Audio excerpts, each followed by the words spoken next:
anak-anak semuanya. Semoga anak-anak semuanya masih dalam keadaan sehat walafiat walaupun di masa pandemi COVID-19 sekarang ini, yaitu Kota Cirebon masih dalam keadaan darurat. Tapi anak-anak semuanya harus terus berdoa supaya di negara kita ini, negara Indonesia ini, negara yang sangat kita cintai ini, terus berubah penurunannya dalam penyebaran COVID-19. Baiklah anak-anak semuanya, kita sudah ketahui setiap jalan masuk ke Kota Cirebon itu ditutup semua. Yang tujuannya apa? Untuk mengurangi mobilitas atau pergerakan orang-orang yang masuk, yang beraktivitas di dalam Kota Cirebon. Tidak ada kata lain, tidak ada tujuan lain yang satu, yaitu untuk menurunkan penyebaran COVID-19. Baik anak-anak semuanya, pada pagi hari ini Bapak akan menemani anak-anak semuanya dalam pembelajaran di subtema 2, tema 1, pembelajaran keempat. Tapi untuk masuk ke dalam materi pembelajaran, terlebih dahulu Bapak memperkenalkan diri kepada anak-anak semuanya. Nama Bapak yaitu Bapak Sukarya, berasal dari SD Negeri Kebon Baru 4. Udah tahu semua ya? Iya dong, Kebon Baru 4 di Labuan. Nah, gitu kan. Terus yang perlu Bapak tekankan di sini yaitu anak-anak semuanya yang ada di rumah, yang cantik, yang cakep, yang pastinya harus selalu semangat ya, selalu bahagia ya, setiap hari, setiap waktu dalam beraktivitas, baik itu belajar, membantu orang tua dan lain-lain sebagainya. Yang pertama yaitu Bapak ingatkan harus memperhatikan protokol kesehatan. Ya, seperti apa? Perhatikan 5M ya. 5M itu seperti apa saja sih Pak? Yaitu menjauhi kerumunan. Yang sekarang ini toko-toko, mal-mal waktunya dibatasi, di jalan juga dibatasi.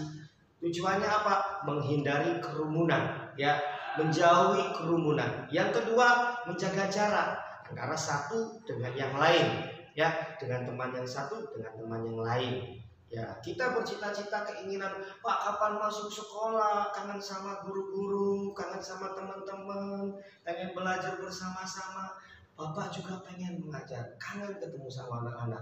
Tapi apalah daya, keadaan tidak mendukung kita belajar walaupun tidak bertemu tatap muka, tapi menggunakan cara virtual seperti ini, yaitu dengan cara daring pembelajarannya. Tapi harus selalu semangat, belajar harus selalu giat.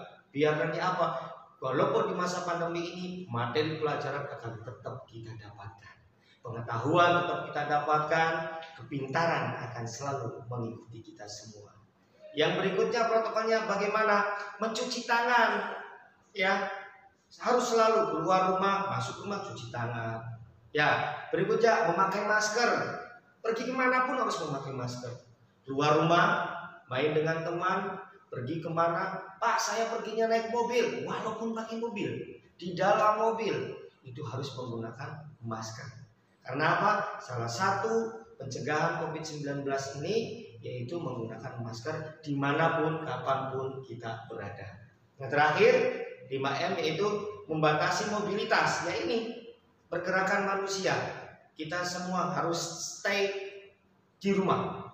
Ya, belajar di rumah, mendengarkan video, mendengarkan rekaman, mendengarkan atau pembelajaran itu melalui Zoom, pembelajaran dengan guru-guru itu ya tujuannya. Ya. Baik, anak-anak semuanya, kita akan belajar pada pagi hari ini yaitu tema 1 di awal ya, tentang organ gerak hewan dan manusia ya.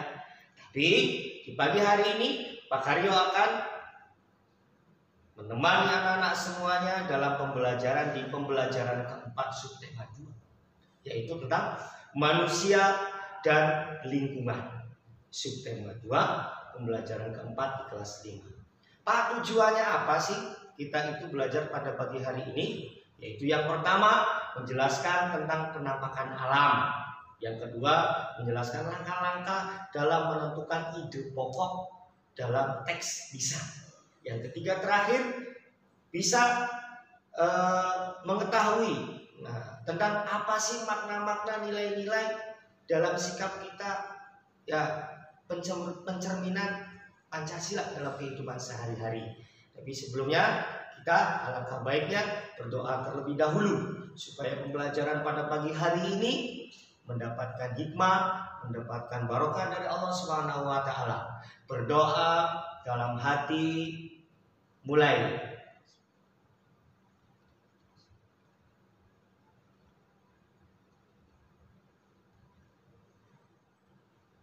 Selesai. Ya, baik anak-anak, kita masuk ke materi pembelajaran, ya, yaitu tentang langkah-langkah menentukan ide pokok dalam suatu teks lisan. Ya, ide pokok itu apa sih Pak Karyo? Ide pokok itu, ya, ide pokok adalah ide atau gagasan, ya, yang disampaikan oleh penulis, ya, menjadi suatu pokok pembahasan dalam sebuah paragraf. Pak, ide pokok itu ada di mana? Nah, ide pokok itu letaknya ada di awal, ada di akhir. Kalau di awal namanya adalah deduktif, kalau di akhir namanya induktif. Pak, kalau ada di dua-duanya namanya apa? Paragraf campuran. Ya, tapi tidak semua ide pokok, ya, atau kalimat utama itu ada di awal kalimat. Ya, kan ada letak kalimat utama ada di awal, tidak mesti ada di awal. Yang perlu ditekankan adalah kalau kalimat utamanya ada di akhir paragraf atau yang disebut paragraf induktif, ada suatu kata penghubung dalam setiap atau baris akhir, ya, di baris akhir atau kalimat sebelum kalimat akhir, ya, sebelum kalimat akhir sebuah paragraf, di akhir paragrafnya ada kata penghubung, tetapi, namun, nah seperti itu. Itu ciri yang perlu diperhatikan, ya, dalam paragraf induktif. Kalau deduktif ada di depan, di awal, ya. Pak, bagaimana sih langkah-langkahnya dalam menentukan ide pokok dalam suatu teks lisan? Teks lisan, sebuah teks yang dibacakan, ya. Misalkan Pak Karno membacakan sebuah cerita, anak-anak semua itu harus mendengarkan. Langkah-langkahnya bagaimana? Yang pertama, mendengarkan, ya, mendengarkan penjelasan cerita teks yang telah disampaikan oleh si pembaca, ya, itu dengan bersama-sama, ya, didengarkan dengan baik. Nah, terus yang kedua bagaimana Pak? Mencatat hal-hal yang dibicarakan, yang penting-pentingnya, pokok-pokoknya, ya, itu. Sambil kita yang ketiga, yaitu bisa menentukan topiknya apa, temanya apa dalam cerita itu. Yang terakhir, menentukan ide pokok pada kalimat utama. Tuh tadi, ya. Pak, kalimat utama berarti ada di awal dong. Oh, tidak mesti, yang tadi sudah dijelaskan, ya. Letak ide pokok terdapat di kalimat utama, tetapi perlu diperhatikan, ya, kalau kalimat utama tidak semestinya ada di awal kalimat atau deduktif, di akhir induktif atau campuran. Nah, ciri-cirinya bagaimana Pak ide pokok itu? Satu, ya, memiliki kalimat pendukung, itu yang satu. Yang kedua, adanya yang mendukung, baik berupa penjelas atau alasan, ya, yang memperjelas, ada alasannya, ya, untuk mendukung kalimat atau ide pokoknya. Ya, yang terakhir, inti dari pusat pembahasan. Apa sih intinya dalam pembahasan itu? Ya, pokoknya apa sih dalam cerita itu? Nah, itu nak ya. Nah, itu dalam pembelajaran langkah-langkah menentukan ide pokok atau teks lisan. Nah, berikutnya tadi kita sudah negara Indonesia itu yang berlimpah ruah, sangat kaya raya. Ya, alamnya terbentang yang sangat luas. Ya, kenampakan alamnya baik kenampakan alam, laut, gunung, sungai, hutan, dan lain-lain. Itu banyak negara-negara lain yang ingin menguasai negara Indonesia. Tapi dengan persatuan dan kesatuan, sikap kita pencerminan Pancasilanya yang kokoh, kita bisa menguasai negara kita sendiri menjadi negara yang apa? Negara yang baik, bagus, maju. Nah, Pak, kenampakan alam. Kenampakan alam apa sih Pak? Kenampakan alam itu? Kenampakan alam itu adalah atau serta keragama apa? Kenampakan alam adalah lingkungan alami. Ya, lingkungan alami yang diciptakan oleh Tuhan Yang Maha Esa atau Allah Subhanahu wa taala. Loh Pak, apa bedanya kenampakan alam dengan kenampakan buatan? Kalau kenampakan alam itu diciptakan oleh Allah atau oleh Tuhan Yang Maha Esa, tapi kenampakan buatan itu adalah kenampakan yang ada campur tangan manusia. Ya, campur tangan manusia. Contohnya apa Pak? Campur tangan manusia, membikin sawah, adanya sawah dicampur sama orang, ya, membikin kolam, dibikin kolam, cekungan oleh orang, itu. Ada gedung-gedung tinggi-tinggi, itu pembuatannya orang. Bikin jembatan, jalan raya, jalan apalagi itu, jalan layang, itu kenampakan alam buatan.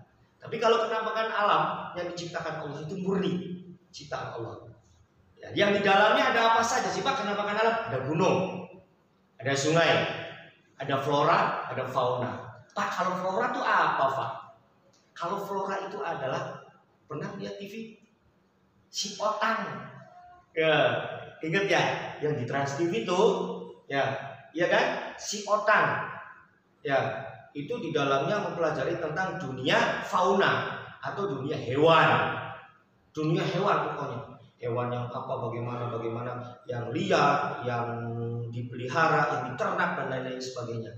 Dunia fauna, dunia tentang tumbuh-tumbuhan. Kita akan mempelajari di sini 5 pulau yang ada di Indonesia.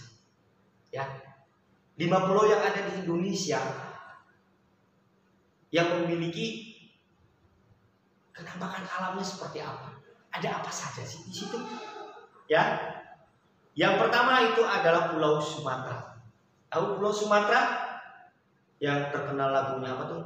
Pungung jempa, mekar di Aceh. Kalau ada yang apa tuh? Seram di Mekah. Yang waktu tahun 2004 ya. 2004 terkena tsunami itu, ya Allah. Itu bencana alam.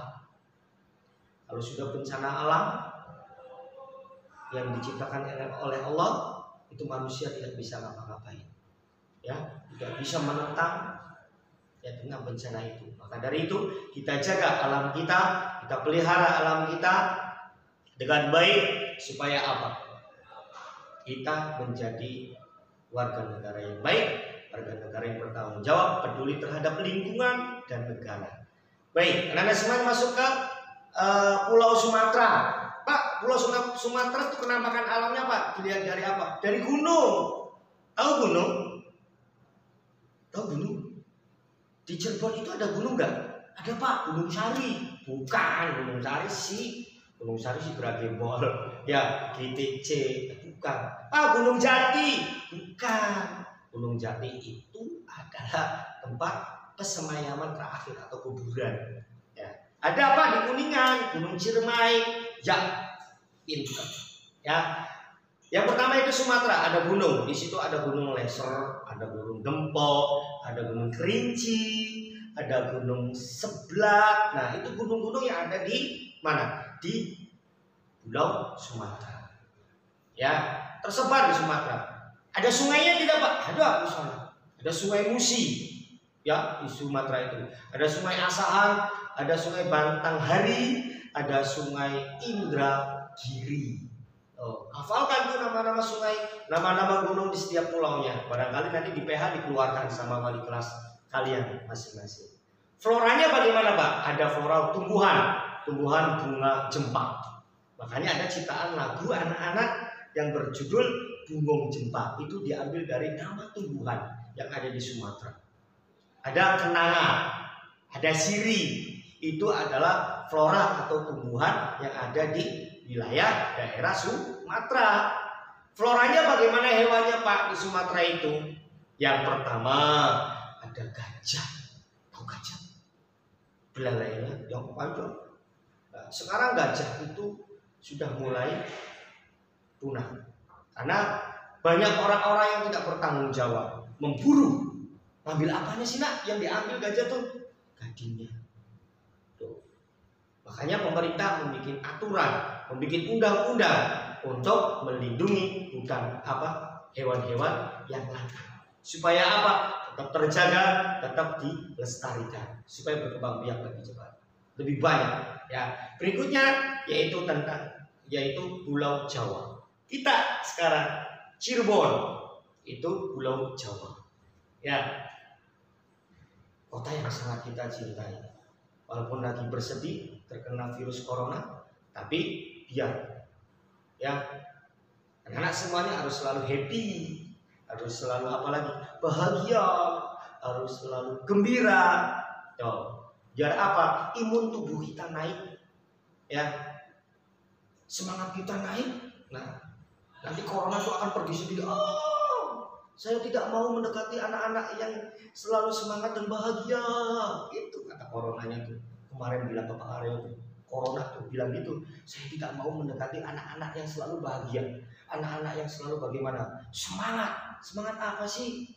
Semangat belajar, semangat beraktivitas, semangat membantu orang tua. Tuh. Paham enggak ya? Itu. Berikutnya Jawa. Gunungnya ada Gunung Semeru. Semeru. Terus ada Gunung Slamet, ada Gunung Bromo, ada Gunung Cermai, ada Gunung Salak, ada Gunung Merapi, Gunung Kelut, Gunung Lawu, dan gunung-gunung yang lain yang ada di daerah Pulau Jawa. Gunung yang paling banyak, makanya sering terjadi gempa bumi, longsor. Dataran tingginya banyak. Contoh di Kuningan, Pak, Kuningan itu kan ada Gunung Cermai Pak. Kenapa nggak meletus-meletus? Kita doakan jangan meletus. Kalau meletus kota Cirebon dampaknya, waduh, bakal rusak semua. Insya Allah nanti gunung meletus itu bukan Gunung Merapi, tapi Gunung Mati. Gunung dibagi menjadi dua, ada Gunung Merapi, ada Gunung Mati. Kalau Gunung Merapi berarti gunung yang masih aktif mengeluarkan lava. Kayak di Jogja. Ya, gunung apa tuh? Merapi tuh. Yang sponsor apa tuh? Namanya tuh Extra Jus tuh apa tuh? Bahasa apa? Iya, pinter. Mbah Marijan. Mbah Marijan kan meninggal di sana. Kenapa? Karena letusan Gunung Merapi. Dia itu kuncinya yang ada di Gunung Merapi. Meninggal dalam keadaan sujud. Ya. Kudu, sungainya apa Pak? Ada Bengawan Solo. Yang sekarang kita sering dengar lagu Bengawan Solo.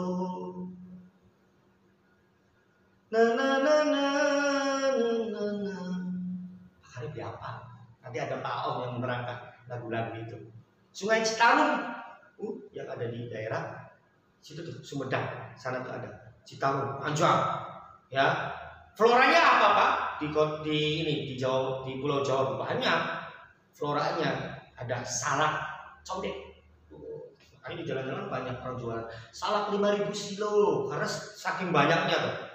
Di daerah lain nggak ada salak, jarang, bukan nggak ada. Di Cirebon banyak, di Jawa, Bandung, Lombok, ya banyak itu salak. Maka dari itu ada di sini. Faunanya tumbuhan-tumbuhan salak, cempaka, kepel itu ada. Ya, itu yang khas-khasnya. Ya, tumbuhan yang lain juga ada, tapi yang khas ada di Jawanya itu 3. Floranya apa? Ada banteng, ada macan tutul Jawa, gitu. Ya. Baik, lanjutnya di Kalimantan. Pak, Kalimantan ada gunung tidak? Gunung ada, tapi tidak terlalu terkenal. Kenapa sih Pak? Karena di Kalimantan itu dikelilingi oleh sungai. Tuh. Maka di situ ada sungai yang terpanjang di Indonesia, itu Sungai Kapuas, Sungai Kayahan, Sungai Barito. Tuh. Makanya di sana itu sungai itu dijadiin sarana transportasi. Transportasi itu apa? Sarana untuk kendaraan. Kendaraan apa? Apakah becak di atas sungai? Tidak. Perahu.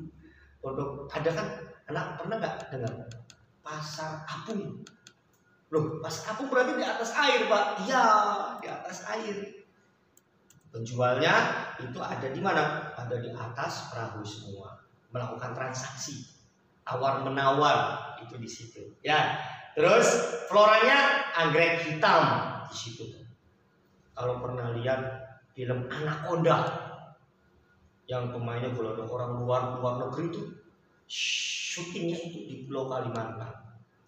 Ada ular gede untuk mencari apa? Anggrek hitam.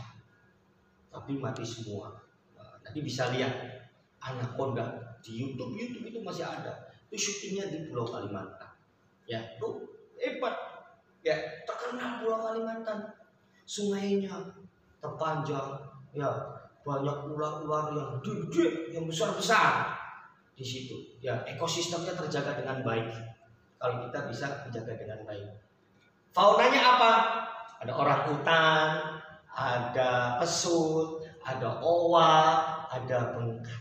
Anak-anak bisa lihat sendiri nanti nama-nama apa. Pak, orang hutan seperti apa sih? Ya, owa seperti apa? Pesut seperti apa? PR buat kalian, cari di Mbak apa Pak? Mbak Google. Nah, cari gambarnya. Oh, pesut seperti ini. Oh, bengkakan seperti ini. Ya.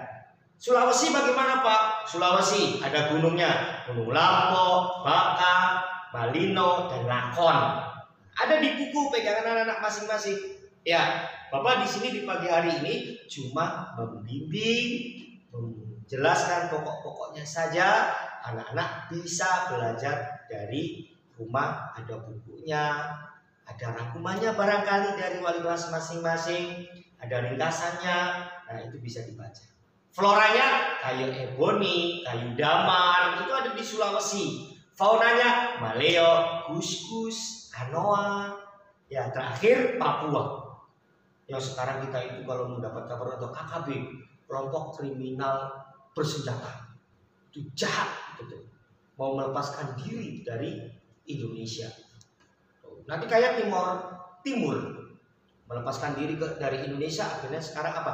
Negara termiskin di dunia. Kenapa sih Papua Pak pengen melepaskan diri dari Indonesia? Karena melihat di sana ada tambang emasnya yang berlimpah-limpah. Tapi kalau tidak ada yang mengelola, yang SDM, kepintarannya kurang, nanti nggak mungkin bisa dikembangkan. Nanti dia apa? Diambil oleh negara lain, dijajah lagi. Tapi alhamdulillah tambah kesini Papua sudah mulai tenang, damai. Ya, karena TNI, karena ABRI, TNI, Polri itu menjaga keutuhan NKRI. Apa sih NKRI? Negara Kesatuan Republik Indonesia. Pak, di Papua ada gunung? Ada Puncak Jaya. Ada Gunung Jaya Wijaya, gunung tertinggi di Indonesia itu. Di sana sering terjadi apa? Hujan salju. Saking tingginya, ya itu sampai berapa derajat. Akhirnya bisa terjadi hujan salju di sana, tapi di puncaknya. Ya, hutan di sana hutan bakau, bahkan sebagian besar diselimuti oleh hutan. Kalau Papua itu sungainya itu tidak ada yang terkenal, ya, karena banyak hutan di sana tuh. Makanya Bapak Presiden kita Jokowi, nah itu membuat apa tuh? Jalan tol. Sekarang jalannya sudah enak sekali di Papua.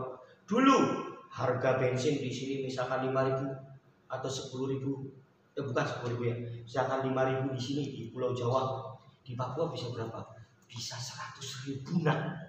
Bayangin, mahal. Kenapa? Jalur transportasinya sulit. Sekarang sudah enak.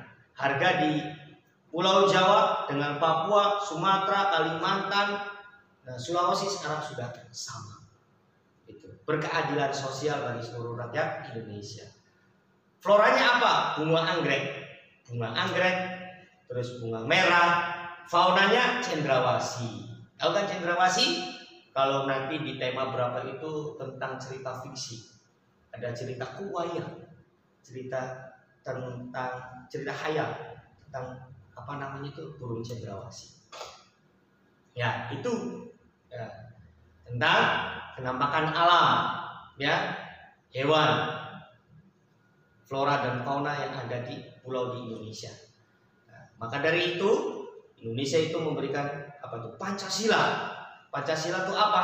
Dengan negara kita berpulau-pulau maka adanya semboyan di Bhinneka Tunggal Ika, terus dasar negaranya Pancasila. Hafalkan sila-sila itu. Sila pertama, ketuhanan Maha Esa. Bagaimana hubungannya kita itu kepada Tuhan yang Maha Esa?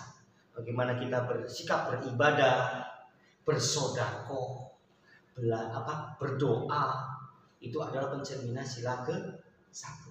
Sila kedua, bagaimana sila kedua? Sila kedua itu yang menjelaskan tentang sikap kita terhadap peduli kepada orang lain. Ya, tetangga sakit kita tengok. Ada orang yang kena bencana kita bantu. Ya enggak? Tuh. Itu. Dengan tetangga harus ada tegur sapa. Nanti apa? Kita masuk ke sila ketiga, bisa memperkuat persatuan dan kesatuan. Itu persatuan dan kesatuan. Memilih teman tidak memandang dia agamanya apa-apa, sukunya apa-apa, ya, bahasanya apa-apa. Ya, itu tidak boleh. Kita harus saling itu karena negara kita adalah negara yang hidup bergotong royong. Ya, kerjasama dalam hal kebaikan bukan keburukan. Kata Pak Kari itu kerjasama, harus kerjasama. Kerjasamanya PH penilaian harian kamu, ini nilainya berapa? Ini jawabannya apa? Jawaban nggak boleh seperti itu. Ya, kerjasama dalam hal kebaikan, membantu teman, ya kan? Tuh, ayo kita saling bekerja sama. Gotong royong, membangun apa? Musola, membangun jalan, membangun jembatan dan lain-lain. Ya, kita berteman tidak atau jangan melihat perbedaan suku, bahasa, ras, adat, budaya, jangan. Itu karena bisa apa? Mencerai-beraikan, memisahkan, memporak-porandakan negara kita menjadi negara yang tidak ada artinya. Tapi kalau kita selalu hidup bersatu, ya memegang sila ketiga, persatuan dan kesatuan, negara kita menjadi negara yang kuat. Tuh sikapnya harus betul. Sikap sila keempatnya bagaimana Pak? Menghargai orang lain, tidak ego sendiri, tidak menang sendiri, tidak benar dewek. Pendapat saya yang paling benar, pendapat kamu salah. Oh, sikap seperti itu harus dihindari. Karena sikap untuk pencerminan sila keempat itu adalah menghargai orang, menghargai pendapat orang, tidak memaksakan kehendak sendiri. Ya, lebih mengutamakan mengutamakan tentang kepentingan bersama-sama. Itu sila kelimanya. Bagaimana Pak? Mencakup sikap pribadi, bertanggung jawab, disiplin, ya, terusan rajin menabung, hemat, itu tidak boros. Itu adalah pencerminan sila kelima. Tuh, ya.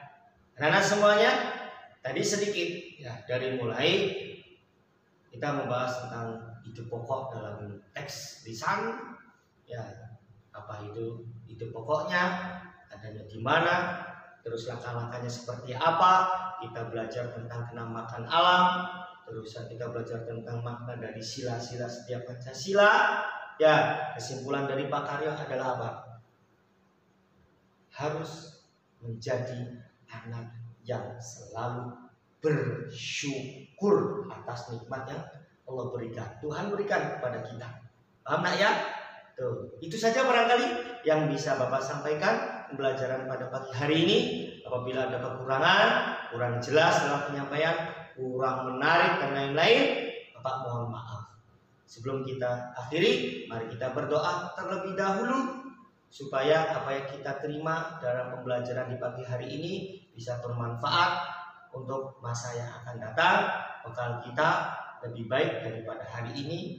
Nah, seperti itu. Berdoa mulai.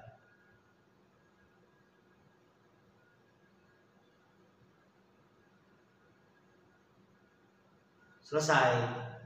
Baik, anak-anak semuanya, cukup sekian dari Pak Karyo ya untuk menemani pembelajaran pada pembelajaran keempat subtema 2 pagi hari ini. Bapak mohon pamit, pesan satu, selalu bahagia, selalu semangat dan terus semangat dalam belajar dan menuntut ilmu. Oke, itu saja ya.